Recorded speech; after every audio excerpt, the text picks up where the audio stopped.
This is Prep Period, an all-sports podcast by the Ventura County Star and the people at VCS Press.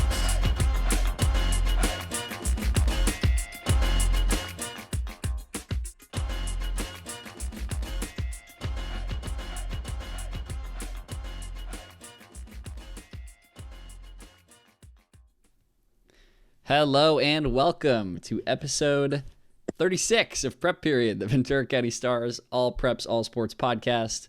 My name's Dominic Massimino. He is Joe Curley. We are sports reporters here at the Ventura County Star, coming to you on a Tuesday, right around noon. It is just starting to get sunny outside me here in Ventura. I don't know what the weather's like there, Joe, but June gloom, baby. Yeah. June gloom in May.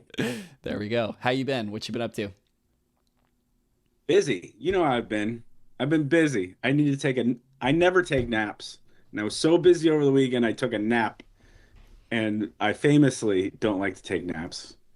And my wife was like, "Oh, you're taking a nap." He's working really hard. Shout out to our glorious leader of the sports section, John Catalini. We missed him last week. Daughter was graduating from Syracuse, so congratulations to the Catalini family and their whole extended group. That's so cool. I guess Mike Tirico did the graduation. So well, safe to say we are glad to have him back. We'll put it that way. For sure. So real quick, go through our top storylines from this week. Joe, why don't you get us started? So 16 baseball teams were selected to the CIF playoffs. 17 softball teams selected to the CIF playoffs. We will mention that. So what's that? 33. 33. 33. Look at that accidental education. The big story out of that, we will get to all the teams that made it, but the big story of that is Thousand Oaks Baseball, one of the best teams in Southern California, missing out on the baseball playoffs because they happened to finish fourth in the Powerhouse Marmani League, and then they were just unlucky in the way that the Division II field There you go. laid out. So maybe I'll rant about the CIF playoff format later on. So stay tuned. And Gabriela Jaquez shined in her WNBA debut, her regular season debut, that is. She scored 10 points, had 7 rebounds, 2 steals, 2 assists, just Gabriela Jaquez things. You could have plucked that stat line straight out of her UCLA career in a season opening win over the Portland Fire. Lots of impressed teammates for Gabs after this one. Skylar Diggins after the game says, "We didn't learn anything new about her. We know that she can shoot the 3. We know she can take it to the basket. We know she can defend. We know she's not going to take any plays off. We need more of that. Her." It is. And then we had a big meet out in Mount Sac on Thursday, Friday, Saturday last week. We had 5 CIF champion swimmers and a relay team. And we had a bunch of teams compete, although no individual champions on the team side. But Oak Park's Pablo Ingram and Elliot Drotar, Newbury Park's Megan Wan, Agura's Sophia Gelev was the only 2-time individual champion, and Nordhoff's Flynn Van Akker. Those were the 5 locals who won CIF swim championships and CIF state championships are this weekend. So good luck to all the locals swimming for state glory. Flynn putting on for the West County there amongst all the East County swimmers. Yeah. Shout out. Yeah. And then we have 2 boys volleyball teams moving on to play for CIF-Southern Section championships. In Division 4, you have Royal, who got a 3-1 victory to move on to the D4 championships. That's their 11th appearance in program history in a CIF championship game. And meanwhile, a much newer face to the CIF championship stage is Foothill Tech, who reached the D7 championships. It is their first appearance in program history. They will play. Foothill Tech will play on Saturday at Oakwood, and Royal will play Friday at Cerritos College. And then wrapping up the lacrosse season, we've had one team reach a CIF Southern Section final. Oaks Christian boys lacrosse reach their second CIF Southern Section final in 3 years. The Lions will be going for the Division III championship this weekend. They will play down in Orange at Fred Kelly Stadium. We don't know whether or not it's Friday or Saturday yet. Um, they went down to Placentia and won 11-6 on Saturday afternoon. So kudos to them. They won the Division II championship 2 years ago. Awesome. That is your news for the week. All right, so let's quickly look at these baseball pairings. We had 16 teams make the tournament.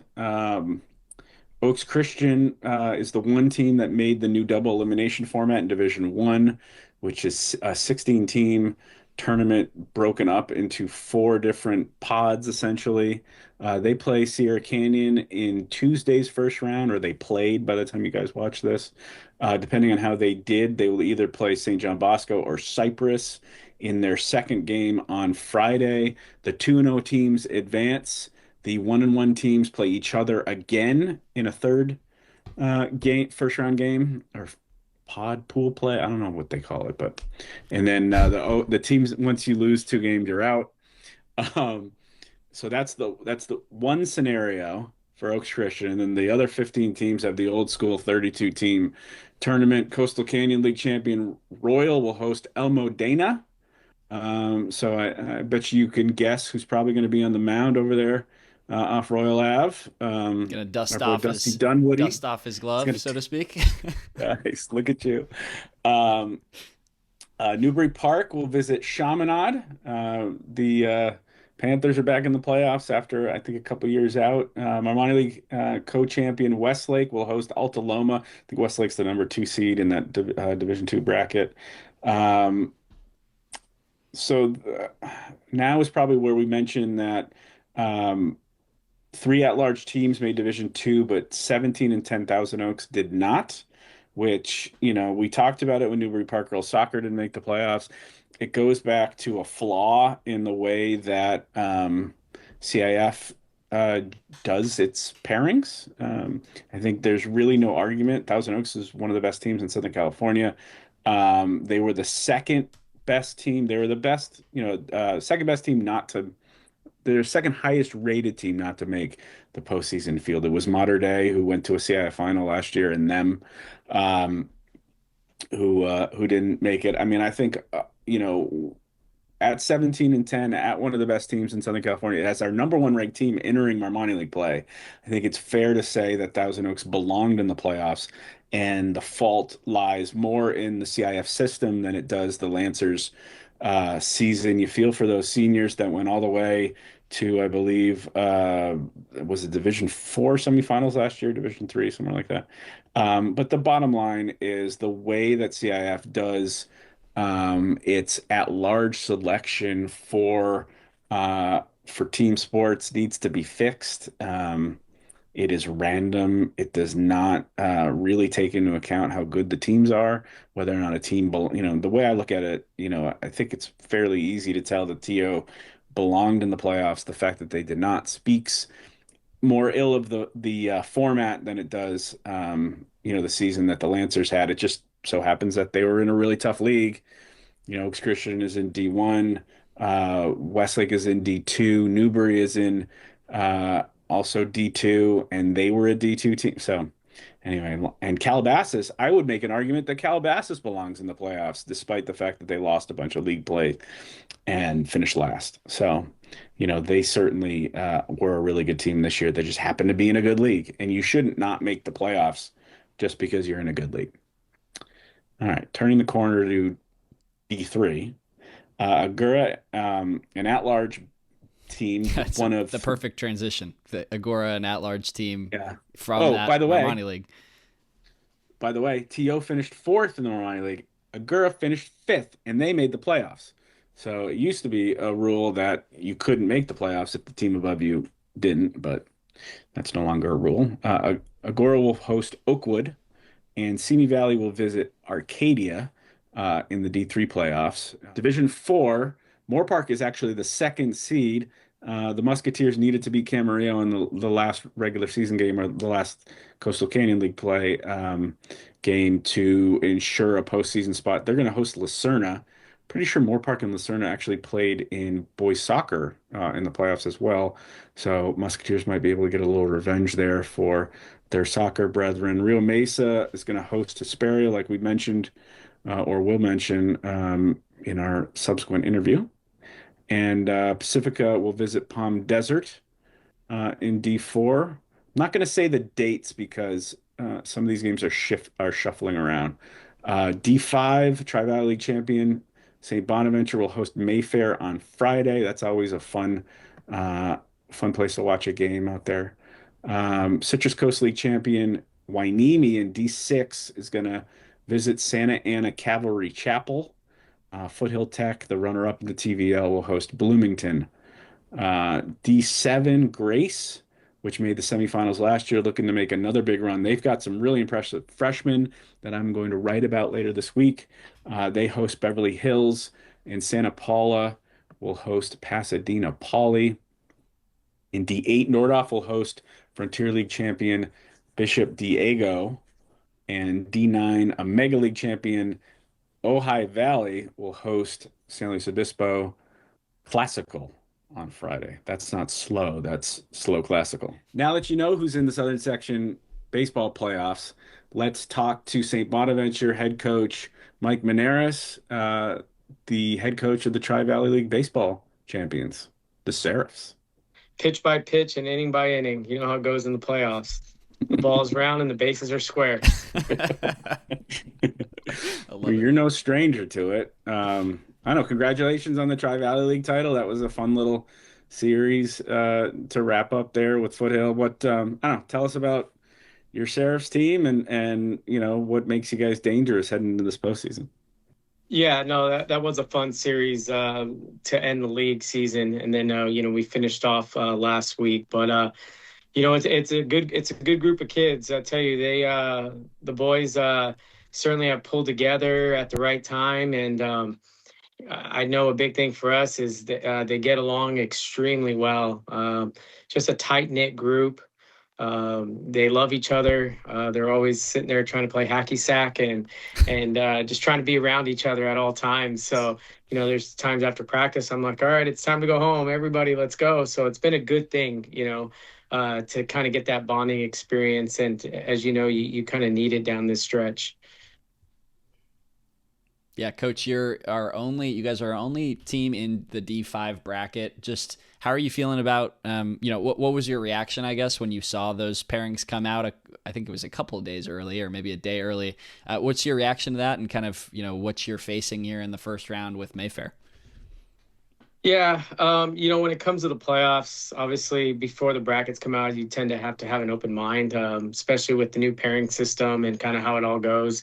I know Coach Camacho's kind of, try to verse me on it to say just don't expect what you expect, So once they got released, you're kind of hoping for a home game. The first round. The first round is always, with this time off, it's important to kind of get your home crowd behind you. But the D5 bracket, obviously, there's a lot of quality teams involved, and we're certainly looking forward to Mayfair coming up.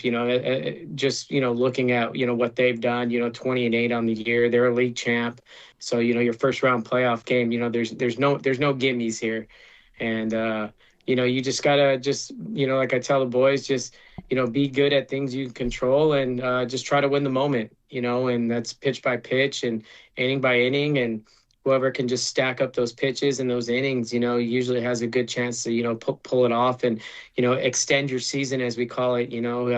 As I mentioned to them yesterday and the days before, let's look forward to more practices together, because I don't want to go back to eating fried burritos at the snack bar for the Little League games.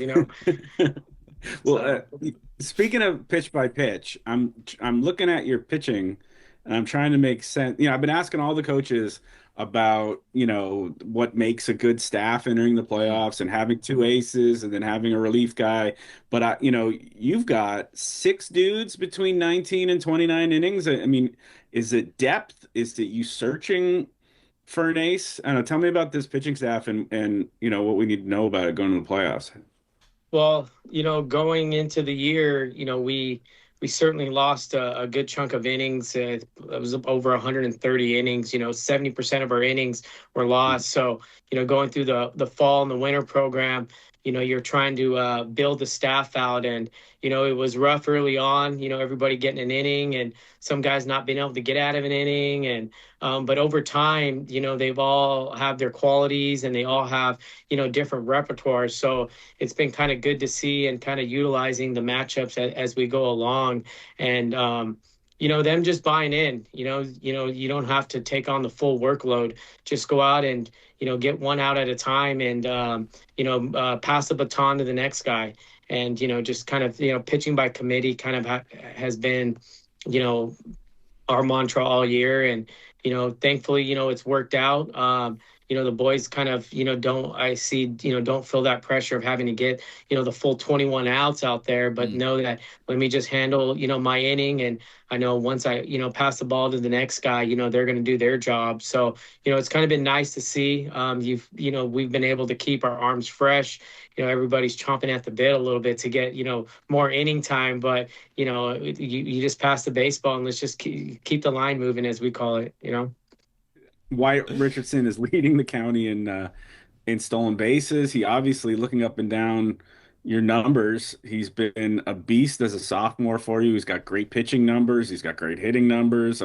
What type of athlete is he, and how are you guys utilizing that sophomore? It starts with his work ethic. I know, when I first arrived in August, we've kind of put it on them to say, hey, getting bigger, getting stronger, getting faster, the maturity, the talent's there. It's just kind of, growing as a person and as a player. And, he's eating it up, and, he's doing early morning workouts, and he's working his tail off. And, I know he's wanted to pitch a lot more than he has, but at the same time, we've certainly leaned on him in a lot of areas. And, running the bases is like a lost art in the game. So, you see in the big leagues, there's not a lot of running. So, we've been working at it, and, my background being a base runner. So it's kind of, sharing my experiences with him, and, reading pictures and doing all that. And, we say you can't steal first. So, he's not only taking his walks, he's gotten hit by pitches, he's found a way on first base, and, he's eating it up, and it's been exciting to watch, and, just to see his growth throughout the year. And, as he continues to grow, he's a sophomore, right? So, there's still a lot of growth in there, and, he has a good support system. So, just continue to build him up, and encouraging him. And, he's there, and he's at practice every day, and he's fully committed. So, it's kind of a good recipe to have. And, we're super thankful and grateful, for him to be a part of our team, and, for him to take on the role he has taken on. Because like you said, all across the board, from, runs to hits to, even on the mound, he started game one for us. But as we gotten deeper into the season, we've kind of utilized him out of the bullpen. He has an electric arm, and, we'll see how we use him, utilize him down the stretch. So it's exciting.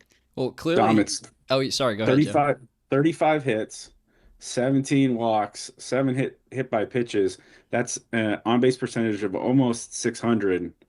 And I bet you didn't know you were on with a couple of base stealers, bud. Yeah, when you get on base that much, it makes, and you're already an incredible base stealer. It's kind of like a perfect marriage. Coach, with your background, tell us about like what his superpower as a base runner is. Like what is it that's so special? Is it intuition? Is it his reaction time? Is it his willingness to listen to a coach who really knows what he's talking about? Like, just tell us about that. Well, he's talented already. he runs a 6.5 60. So, he has the speed. It's just getting him to be confident in doing it and knowing, you might get thrown out at times, but, the law of averages of just continuing to do it over and over and applying that pressure, is kind of the name of the game. And, then we start getting, as he starts picking up the confidence and he starts growing there, then we can add in, the details of the reads of each pitcher. I know we're talking, times the plates, times, from the pop times to the catcher, but ultimately when he has his speed, you can, you can get down, get a late jump and still be there. So it's just getting his confidence down mainly. And then of course, just, certain reads and what we're looking for in pitchers, hip movement, shoulder movement, just different little details like that from a pitcher. And really honing in, when the guys, pitching to other batters with guys on base to really start picking up on the details. I love that. I love the background that you two share. That's a feature waiting to happen. Wink, wink, nudge, nudge to Joe Curley over here. Coach, you got any other guys we should know about? Any other thoughts going into this first round matchup? What it's going to take to win this game. Yeah, again, it's going to take a full team effort. We've utilized a lot of guys on our team this year, and I would say we have a balanced offense. Not as much power playing at our field with the wind blowing in, but just the guys understanding getting on base and putting balls in play. Having a good solid 2-strike approach. But between Colin Barker and Luke Boschman and Rowan Kaiser, Joe Martinez and Seamus Sipe, it's been a collective group that certainly has catapulted our offense a little bit and really, got us to put up the amount of runs we were able to score this year. Coming into this year, I don't know that we scored, the amount that we have, but it's been fun to watch. But again, it's a lot of hard work and, an extremely coachable group. And, when they love each other and, they're allowing us to coach and do that, then, it makes it a fun time out there. All right. St. Bonaventure baseball coach, Mike Minjares, welcome back. Good. Congratulations on the TVL title. Make us work deep into these playoffs, bud. Yeah, no, that's the plan to continue it, to continue the journey as we call it. And I know, we've set goals early on in the season to be the last team standing. So, just focusing on the details and, having a good time out there, loving each other and excited to see you guys cover us too. Appreciate it. We'll see you out there. Thanks, Coach. All right. Thanks, Coach. Go get him. That was awesome. Great. He's a really good player. Dude, I don't coach. know if you heard me, but I was like, I'm like literally seeing it in my mind. I'm like you have the stolen base leader and you have a guy with his background. That'll be a great story when you write it.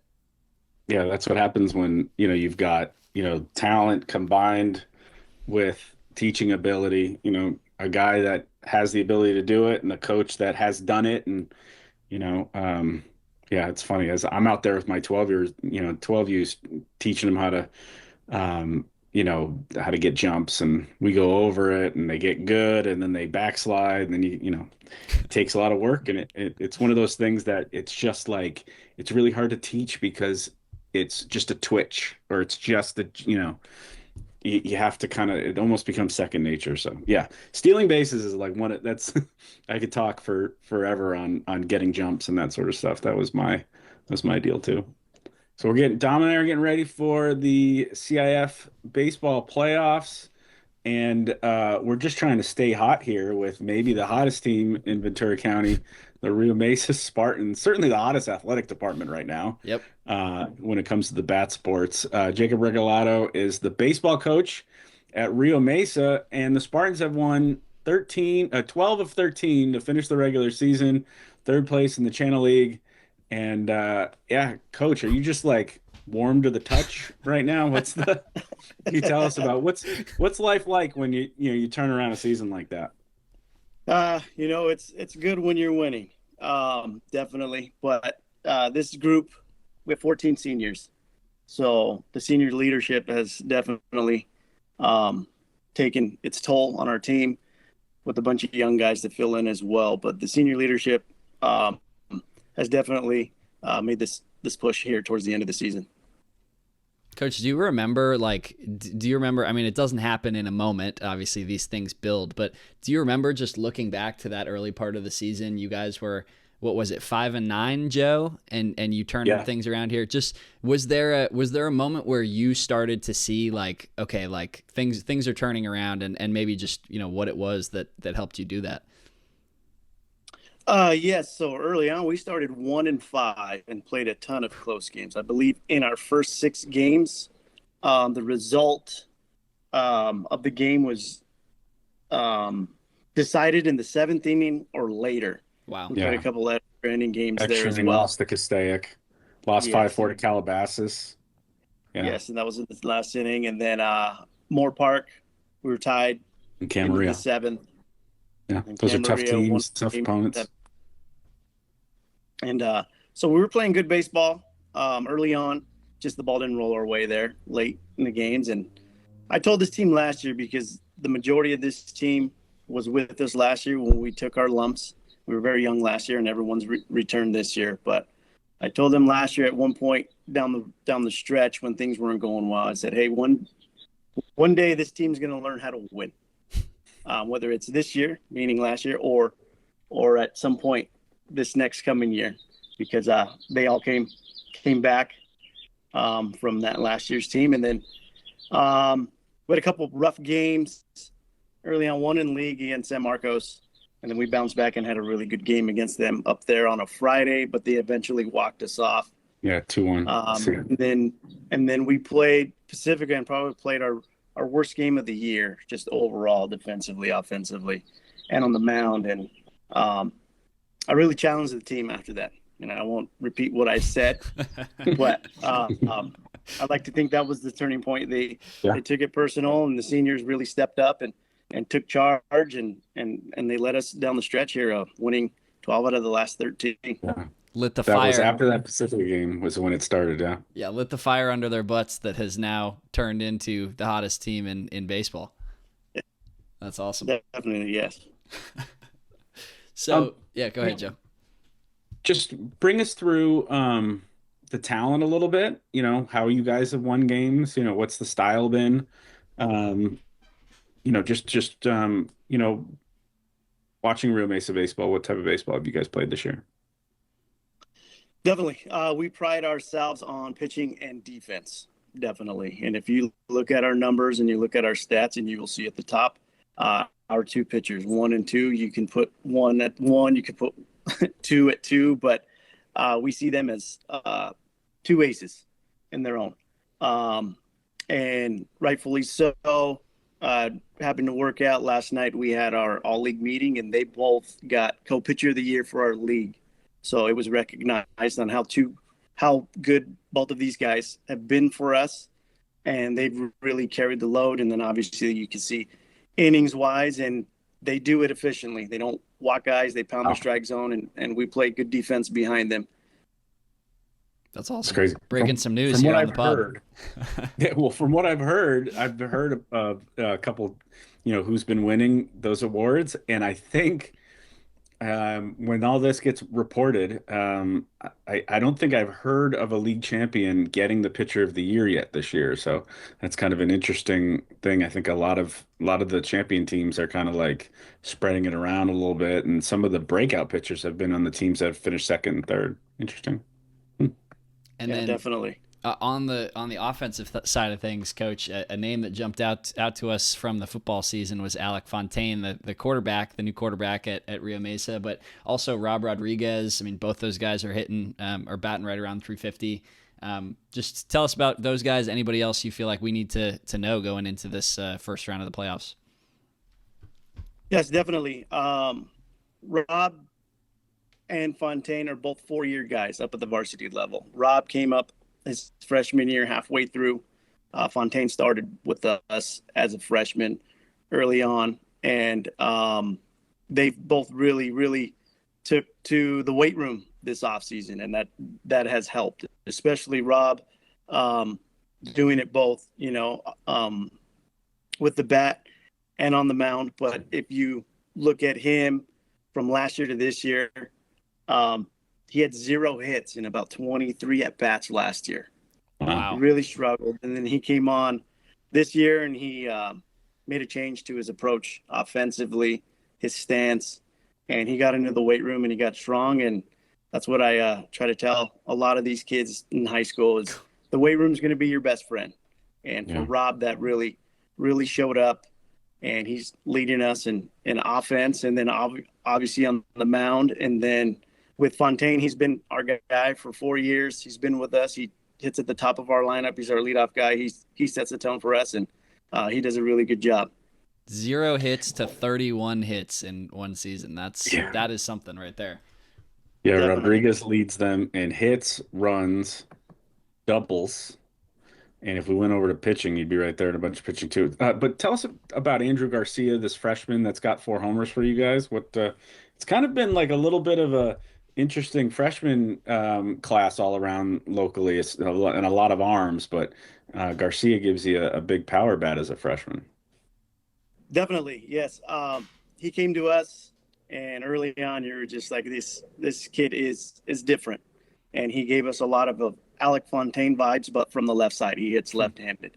The height, the athleticism, the speed, and just the knowledge of the game at such a young age. He reminded us of Alec Fontaine, which is huge for us, because if you can get someone to repeat for 4 years at the varsity level, that is huge. But he's been a big piece of our lineup. Obviously, he's our power bat. He leads us there with 4 home runs and had a huge walk-off home run in league for us against Boyna in a really, really tough series that was going to determine playoff implications.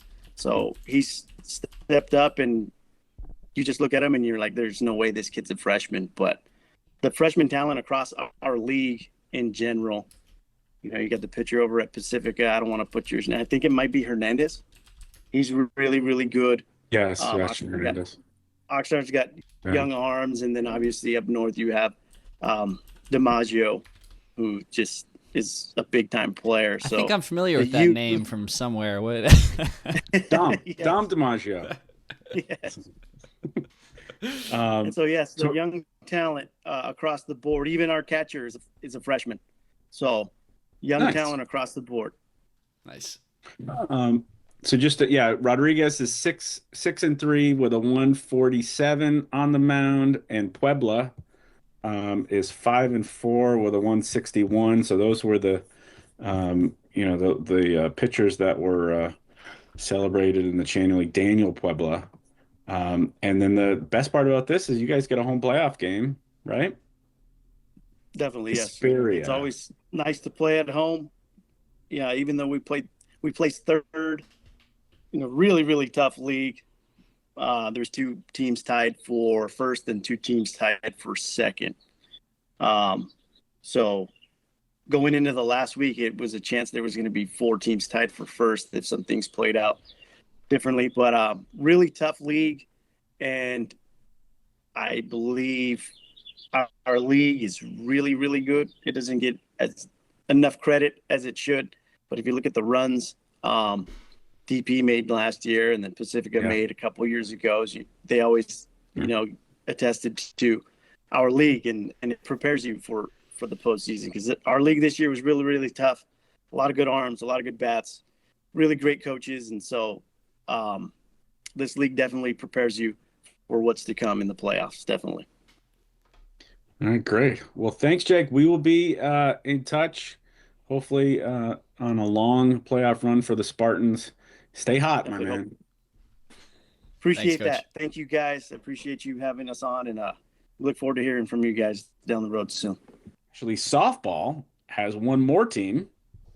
They got 17 teams in, and it's pretty top heavy when you look at this. So let's look at the softball pairings real quick. We will talk about Oaks Christian hosting Chaminade. In that game, which was originally scheduled for Friday, has been moved to Thursday. That's in Division One. We've got 3 Division One teams, which is a really big deal. That's, like we said, the best softball in the country played in that division.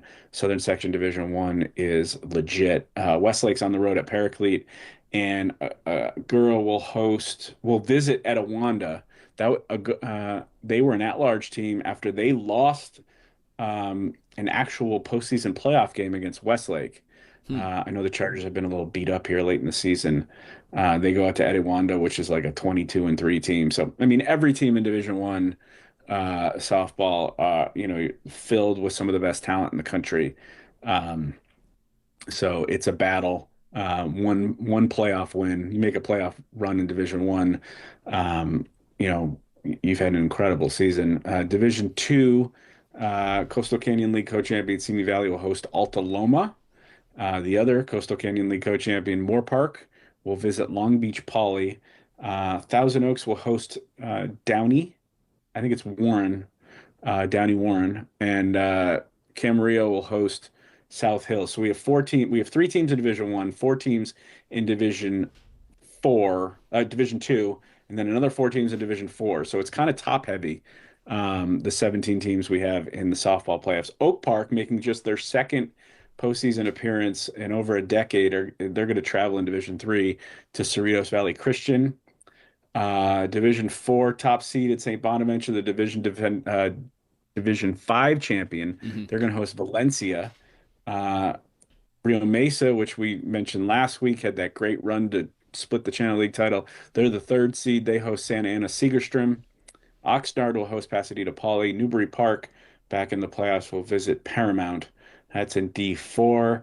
And then D5, 6, 7, 8, we just have one team. No, actually, D5 we have 2, and then 6, 7, 8 we have 1. So, like I said, Ventura County softball kind of top heavy this year. Santa Clara is on the road at Europa Hills, and Grace will host Buena Park in D5.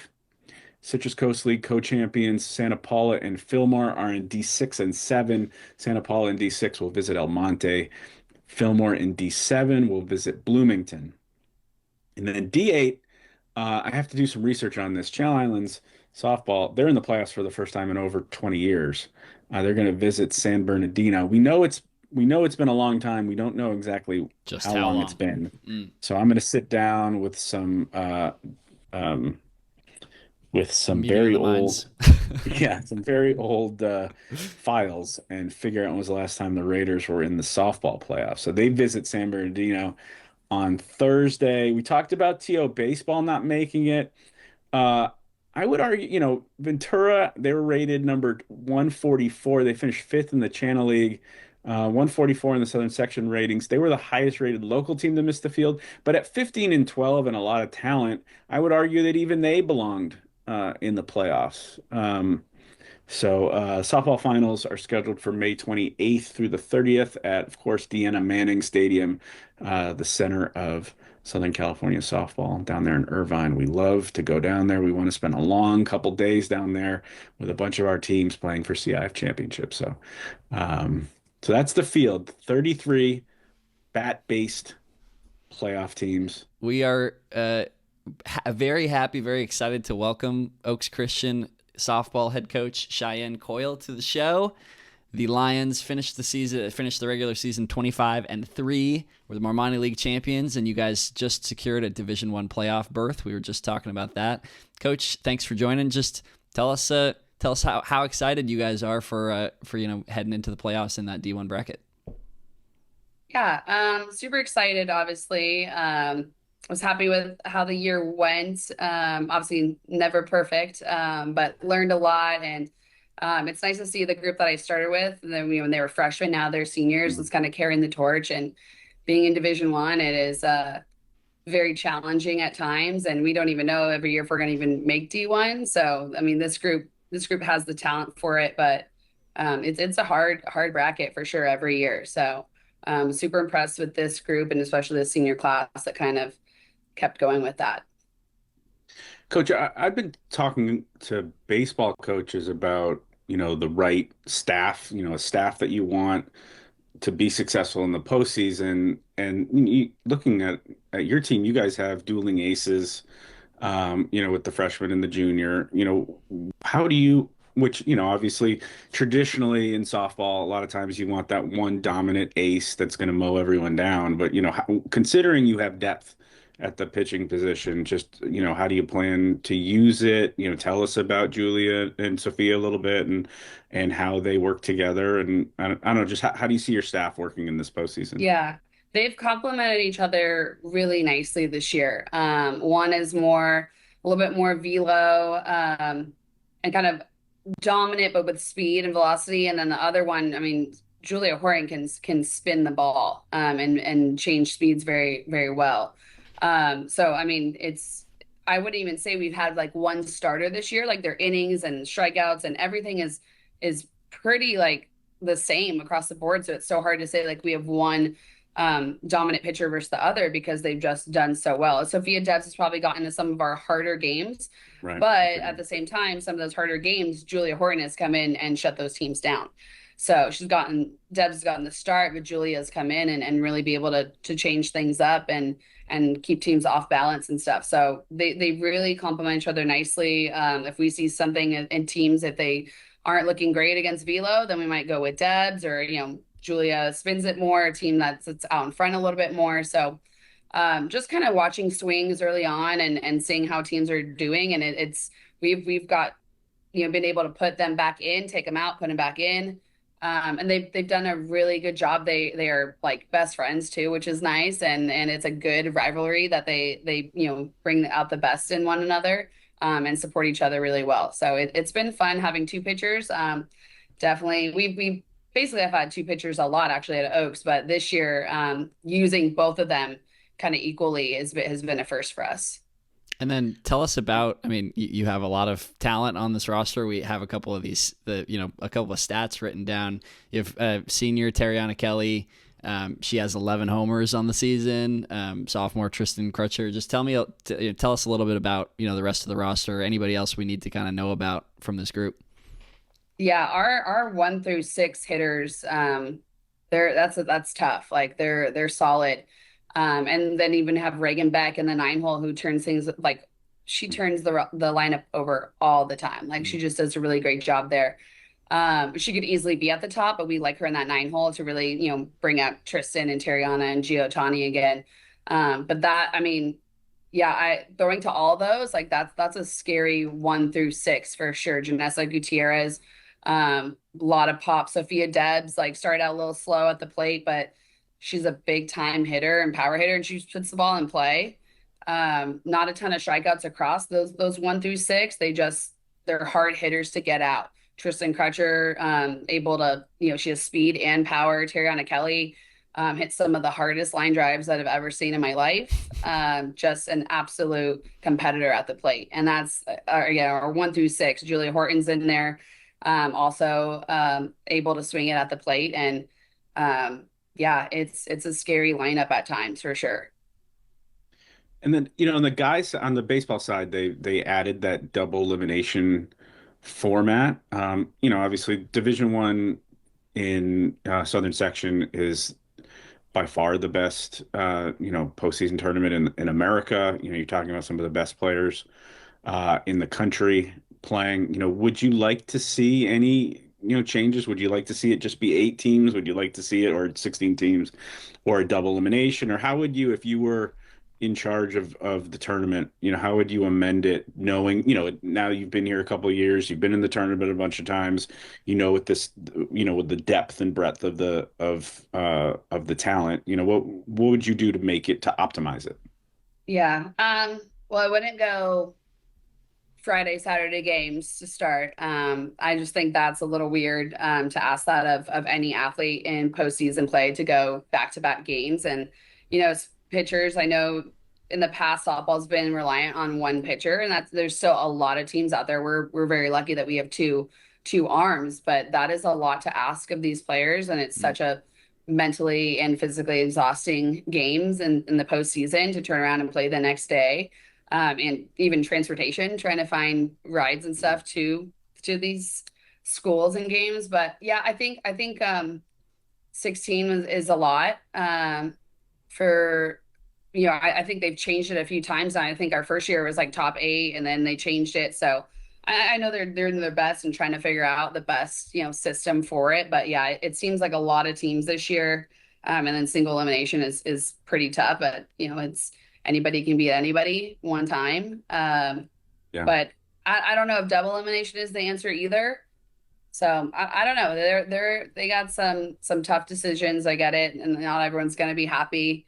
But I still think we need to, allow the athletes a day of rest, especially now the way that some schools have changed their games. So now you have one side of the bracket getting a game break or a day break, and then others are asking to play back to back, and some teams have said no. And I thought that was a big flaw with this year, but again, they do the best they can. I don't know the correct solution.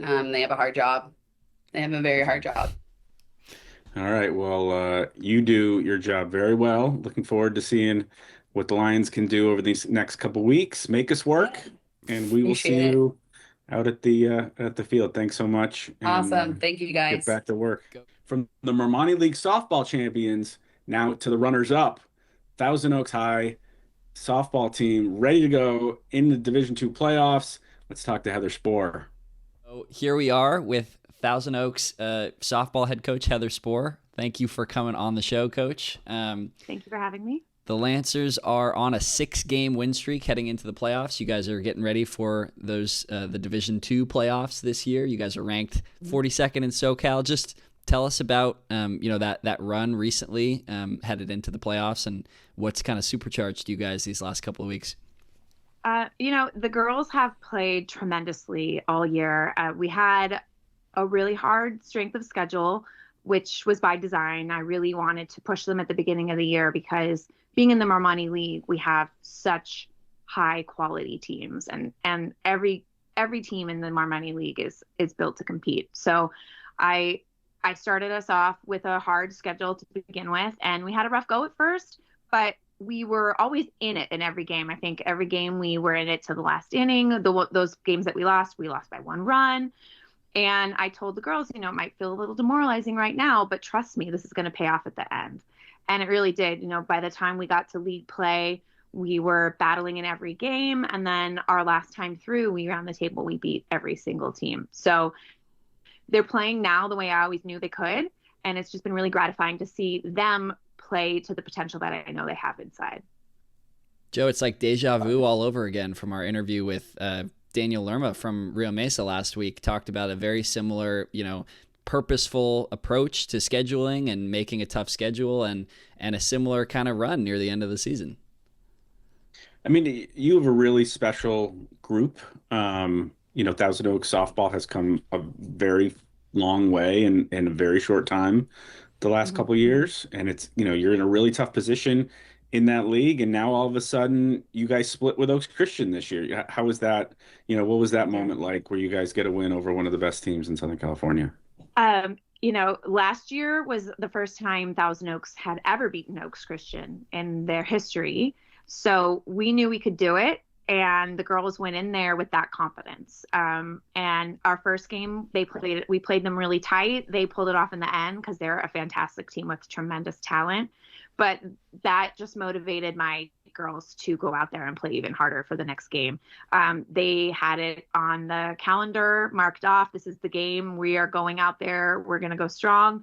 And they knew they could do it. And going into that game, and then we walked it off at the end. It was just really exciting and so gratifying for them to see all of their hard work pay off in such a big way on such a big stage. Being a team like Oaks is not something that you do every day. We're really lucky that we have the opportunity to play a school like that. They're always built to compete, and playing a school like that always makes you better. So I relish the opportunity to play them, and the fact that we could not only hang with them and compete with them, but beat them is just a testament to how hard the girls have worked all year. And the big season with you guys, are the big name off the top. Olivia LePage has had, one of the best seasons of any softball player around. She's leading the county in home runs and RBIs, and I think 16 homers she's just shy of the county record, I think, for homers in a season. Yeah. Bring us through the season. She's had what type of development she's had as a young player. She's still only a junior. She's only a sophomore. Sophomore, excuse me. Wow. I know. Wow. So you've got two super sophomores. Yeah. So you guys are in really good shape. Yeah, tell us about Olivia and the season that she's had. Yeah, Olivia has been one of those kids since I've had the privilege of watching her grow up in the softball league, the softball community. She's the same age as my own daughter. So you've always been able to tell from the beginning that she had a special talent. But watching her these last 2 years, and then especially this season, just really blossom and come into her own has been incredibly amazing. I mean, just to watch this kid who you wouldn't necessarily look at her and think, oh, that's a home run hitter. She's not particularly tall. She doesn't look like someone who is built for home runs, but she's got an incredible eye, and she just knows how to find that missed pitch and how to drive it. So seeing her take the opportunities that she's been given, especially as her successes at the plate grew, the pitches that she got to drive out of the park became fewer and fewer. But anytime they missed, she took that opportunity and she drove it out. So having her has been amazing. It's been so much fun to watch. And she's just like such a weapon as a coach, having her right there at the beginning of the lineup. And then knowing that she's going to cause chaos every time she comes up to the plate. She puts the ball in play. I think she only had one strikeout in league play, which is amazing. So she's always doing something, even if she's not hitting home runs. Wow. Yeah. Oh my goodness. Just one strikeout in league play. So in one of the best leagues in the country. Yeah. That's shocking. So she really does so much. And that's just at the plate. She's also our catcher. So she's managing the pitching staff and just doing an incredible job. Well, that's a perfect segue. Tell us about the pitching staff and especially your junior ace, Sammy Case. She's 13-6, got a 2.53 ERA. Just what's she brought for you guys this year? Sammy has stepped up tremendously. She's this is her third year on varsity, and she just came in there with goals this year and has been very determined. But the thing that I have been the most impressed by is just her leadership on the team. She's obviously out there. She's striking out kids left and right. I think she has 133 strikeouts on the season. But she's also such a great leader and motivator to her teammates. So besides being such an ace in the circle and watching her work on her spins at practices and watching film and doing everything she can to prep, she's also the first one out there cheering on her other teammates, cheering on the pitchers who come in behind her to offer her that support and give her the break. Like, she's just been she's one of our captains, and it's very obvious why the girls voted on her. They picked her. And she has been such a good leader in every possible metric that I could hope for out of a kid, especially a junior who you wouldn't necessarily expect to be a captain or a leader on a team. She really has stepped up. But with her pitching, it's been phenomenal. We aren't in the playoffs without Sammy. And you guys, I mean, you say you wouldn't expect it for a junior, but all these kids we're talking about, yeah, you're like, it's like you're a year or two ahead of schedule with this roster. You have sophomore, your other stellar sophomore, like Joe said, Madison Haregi. Just a couple words on her maybe, and what she has brought as part of this youth movement for you guys. Yeah. So Maddie is incredible. She is a natural lefty, but she can hit for power. She slaps, she bunts, she gets base hits. You can't stop her. She reads the field, and if she thinks she can get that bunt down, she's going to get the bunt down. And if you play up too close, she's going to hit it right over your head. She decided that she was going to hit for power this year and worked hard at it. And I think she's hit 5 home runs this year. She also has reached base in every single game we've played this year. Nice. Which has been crucial, getting her on base in front of Olivia so that Olivia has somebody to knock in. I know she set the single season run record for our school this year, which again, as a sophomore, is just incredible. So we don't have nearly as many runs scored if we don't have Maddie out there getting on base, finding a way every time. And she's a smart base runner. She reads the defense. If they aren't paying attention, she's going to steal on you. And she stole home in our game against Oaks Christian, which really, in the end, that was one of the difference making. We won by 1 run. She's just a threat no matter where you put her. And she plays an incredible center field as well. Coach And you coming get to- coming in with all this great stats today, man. You came prepared. It's awesome. Setting us up. And then you Yeah. get to start the playoffs on Thursday at home, right? Is that going to stick? Yes. It's going to be Thursday at home at Yeah, it's Thursday at home, it gets 3:15. warm. That is sticking. Yeah. All right, cool. All right, well, good luck. We'll be watching. Thank Appreciate you. it. Very Thanks so much excited. for coming in. Thanks, Thank Coach. you, guys. We appreciate it. We will have a lot of coverage of all the games. We'll have live blogs, updates throughout on Thursday, Friday, softball Saturday. And yeah, lock in. A lot of work over the next couple of weeks. It's going to be fun. Go vote in our boys volleyball poll that will close on Friday at 7 p.m. You guys have been blowing that up. That's been awesome. Just one more week in the CIF-Southern Section volleyball play, and then we go into state. There's players from almost every team in the county, including Camarillo, which was just knocked out in the semifinals, including Foothill Tech and Royal that are playing for championships. So go vote in that. Go read my story on Gabriela Jaquez's debut in the WNBA for the Chicago Sky. That's live on the site right now. Some off-season prep basketball transfer news is live on the site right now. A feature on Olympian Marlene Wilcox coaching multi-eventers at Thousand Oaks High. If you're Read into that the one. track That was a good stuff. piece of work by Don. Thank you. So we got all sorts of stuff going on right now. Joe, you got anything to plug? Anything you want to send the people to? Yeah, we will have a baseball playoff notebook probably on the site by Wednesday. By the time you're watching this, go check it out. Some of this, I will expound on some of the news and notes and storylines that we mentioned in this pod. A couple interviews with some coaches who were not on this pod. So not only do we have 4 coaches on this pod, we're going to have interviews with a bunch more coaches going forward. So VCStar.com, Ventura County Star app. At VCS Preps VCS on Preps. Twitter, Instagram, TikTok. Go find us. If you're not watching this on YouTube, go find us on YouTube, VCS Preps. And then, the Prep Period podcast is on that page. Go subscribe to the show. That really, really helps us. Like the show, leave a comment. Shout out to Frank Cruz over at a Westlake High parent who has commented on a bunch of our shows. Shout out to you for doing that. But yeah, subscribe, help support the show, get a shout out like Frank, and we will see you guys next week. Peace. Awesome. That's worked out.